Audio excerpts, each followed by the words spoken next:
Reka mbifurize ibihe byiza nanone kuri mwebwe mukomeje kudukurikirana kuri Mutarama TV. Nizere ko mwagize igitondo cyiza, nizere ko weekend ikomeje kubagendekera neza cyane. Tugiye kurebera hamwe amakuru azindutse avuga muri kino gitondo rero cyo kuri wa gatandatu ku itariki 23 z'ukwezi kwa munani umwaka wa 2025. Reka nizere ko mukomeje kugira ibihe byiza cyane. Muranyemera rero aya makuru nyahere cyane ku Rwanda rwamaganye cyane raporo ya Human Rights Watch yongeye kurugarura mu majwi nyuma yo kuvuga yuko uyu mutwe wa 23 waba waragize uruhare rukomeye cyane mu guhitana abaturage. Ariko nanone hakaza kugarukamo u Rwanda, aho iyi raporo nyinshi cyane zigiye zitandukanye ndetse n'imiryango mpuzamahanga ikunze kugaragaza ndetse igabikunze kugenda ishimangira ikanavuga yuko u Rwanda rwaba rugira uruhare cyangwa se runatera inkunga uyu mutwe wa 23. Hari by'umwihariko itangazo ryamaze kugaragara rya Minisiteri y'Ububanyi n'Amahanga y'u Rwanda, hari ibyo baje kugenda bavuga, hari ibyo baje kugenda batangaza. Tugiye kubirebera hamwe muri kano kanya, ariko kandi muranyemerera nanone twongere kugaruka kubikomeje kugenda bivugwa cyane mu bibazo bikomeje kubera hano ku butaka bwa Repubulika Iharanira Demokarasi ya Kongo mu rubanza rwa Joseph Kabila Kabange. Uyu mugabo yaje gusabirwa igihano cy'urupfu. Ni ibintu bikomeye cyane, ni igihano abantu bose bakomeje kugenda bavugaho cyane nk'umuntu wabaye perezida wa Repubulika imyaka igera muri 18 yose. Abantu benshi bongeye kugenda bagira icyo bavuga ko ibi bintu bitari bikwiye ndetse by'umwihariko bitari bikwiye no kuvugwa cyangwa se ngo binabeho. Turagaruka kandi ku makuru yandi akomeje kugenda agaragara haba ku ruhande rwa leta ya Kongo ndetse no hirya no hino mu isi. Ikaze kuri mwebwe mwese mukomeje kudukurikira rero, ikaze kuri mwebwe mwese mukomeje kubana natwe mu makuru n'ibiganiro byacu tudahwema kubategura ndetse no kubagezaho, by'umwihariko ku badukurikiye muri hano mu Rwanda bari mu karere k'ibiyaga bigari, aho no hirya no hino mu isi. Mwese mbifurije ibihe byiza ndetse mbifurije kumererwa neza cyane. Niba ari ubwa mbere ugeze hano rero, reka nkubwire ngo kanda handitse subscribe kugira ngo uwa mbere muzajye badukurikira ndetse ibiganiro byacu nabisangize ku nshuti zawe, dore ko twibanda ku yagezweho ari kuvugwa mu bigendanye n'umutekano, politike, diplomasi ndetse n'ibindi bigiye bitandukanye. Ikaze kuri mwebwe mwese rero mukomeje kudukurikira, ikaze kuri mwebwe mwese mukomeje kubana natwe. Munyemerere rero aya makuru by'umwihariko tuyatangirire kuri ibi bintu bikomeje kugenda bivugwa cyane ku rubanza rwa Joseph Kabila Kabange. Uyu mugabo nyuma y'iko rero agarutse ku butaka bwa Repubulika Demokarasi ya Kongo, by'umwihariko akaza mu gice kigenzurwa n'umutwe wa 23, dore ko kugeza ubu byemezwe ko yabaherereye mu mujyi wa Goma. Abantu benshi by'umwihariko basa n'abamaze kugenda bemeza ndetse banavuga yuko yaba akomeje gukorana n'umutwe wa 23, nubwo uyu mutwe ushimangira ko uyu mugabo atari ya joininga muri AFC. Gusa ku ruhande rwa leta ya Kongo bo bashimangira bakanavuga yuko uyu mugabo by'umwihariko nta kuntu yaba atari nawe uyoboye uyu mutwe nk'uko bikomeje kugenda bigaragara. Ubushinjacyaha bwa gisirikare muri Repubulika Demokarasi ya Kongo rero n'ubundi bwasabiye Joseph Kabila Kabange wahoze ari perezida w'iki gihugu gukatirwa igihano cy'urupfu kubera ibyaha aregwa nk'uko bigaragara. Bwana Kabila wayoboye rero RDC hagati ya 2001 ndetse na 2019 aregwa ibyaha birimo rero kugambanira igihugu ndetse n'ibyaha by'intambara.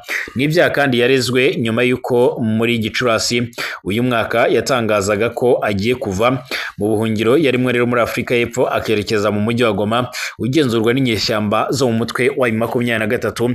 Uyu mutwe ukomeje guhangana n'ubutegetsi bw'i Kinshasa. Ubutegetsi bwa Perezida Tshisekedi kandi inshuro nyinshi bwari bwarakunze gushinza Kabila kuba umuterankunga w'uriya mutwe. Mwiburanisha ryabaye rero by'umwihariko kwa gatanu ku munsi w'ejo tariki 22 Kanama, umushinjacyaha mukuru rero mu rukiko rwa gisirikare yarondoye ibyaha bikomeye cyane birimo ubwicanyi bwakorewe abasivile, gufata ku ngufu, kuvana abantu rero mu byabo ku mbaraga ndetse n'ibindi. Avuga ko byakozwe na 23. Agaragaza Kabila rero nk'ugomba kubibazwa kubera isano iri hagati ye n'uriya mutwe ndetse n'amagambo yo kurengera yagiye awutangazaho. Ibi kandi binajyana no kuba uyu mugabo mu rubanza rwe haragiye havugwa yuko atitwa Kabila, bakazana yandi mazina ndetse bakanavuga yuko rwose yaba ari umunyarwanda ahubwo atari umunyekongo. Ni byinshi byavuzwe muri uru rubanza. Yanavuze ko kandi mu bigaragara Joseph Kabila ari we by'umwihariko kuri inyuma y'ibyaha by'umwihariko byagiye bikorwa hano ku butaka bwa Kongo.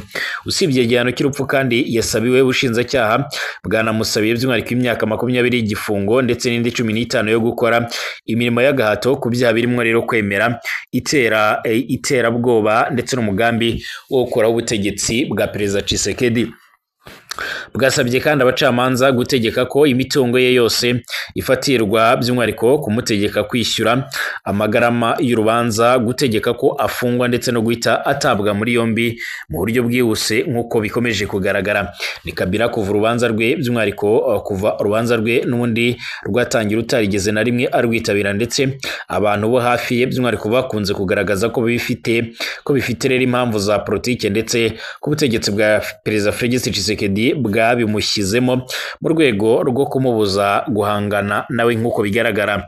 Benshi bashimangira ko Kabila rero ari umwe mu bantu bashaka kugaruka muri politike, ariko nanone abandi bamufata nk'umwe mu banyepolitike bakomeye cyane hano ku butaka bwa Repubulika ya Demokarasi ya Kongo ndetse no mu karere, cyane yuko aziranye n'abategetsi benshi, akaba ari umwe mu bakoze by'umwihariko politike nyinshi hano ku butaka bwa Kongo, aho benshi bashingira ku myaka yamaze ayoboye iki gihugu, imyaka igera kuri 18 yose. Ibi byose rero bikomeza gutuma abakurikiranira hafi ibibera hano ku butaka bwa Kongo bashimangira ko Kabila ari umwe mu bantu kugeza amagingo aya ngaya bakomeje kugenda bagira uruhare rukomeye cyane n'ubundi mu kugerageza guhuza impande zombi. Bwana Kabila rero kuva yagera mu mujyi wa Goma, byemezwa ko yagize uruhare mu bikorwa bigiye bitandukanye, ndetse binemezwa ko ari gushaka uburyo hano ku butaka bwa Kongo hagaruka amahoro n'ituze. Nubwo kugeza amagingo aya ngaya rero hatavugwa ko 100% ko yaba akorana cyane cyane n'uyu mutwe nk'uko amakuru akomeje kugenda atugera bivuga. Ku rundi ruhande, abakurikiranira hafi ibibera ku butaka bwa Kongo bashimangira ndetse bakanavuga yuko nta kuntu yaba aba mu bice bigenzurwa n'uyu mutwe ariko adakorana n'uyu mutwe nk'uko bikomeje kugenda bigaragara. Turakomeza kugenda turebera hamwe rero byinshi mu bikomeje kugenda bivugwa ndetse n'ibikomeje kugenda bitangazwa, cyane cyane kuri ibi bya Joseph Kabila Kabange. Reka tugaruke kandi ku yandi makuru yandi akomeje kugenda agaragara, by'umwihariko hano muri kino gitondo.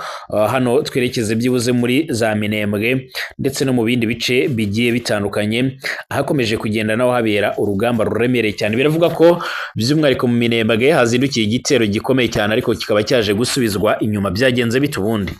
Abarwanyi bo muri Wazalendo bakorana byafi n'ingabo za Repubulika ya Demokarasi ya Kongo bazindutse bagaba igitero mu gice cya Gahwera giherereye mu ntera ngufi uvuye muri centre ya territoire ya Minembwe, ariko basubizwa inyuma rugikubitwa.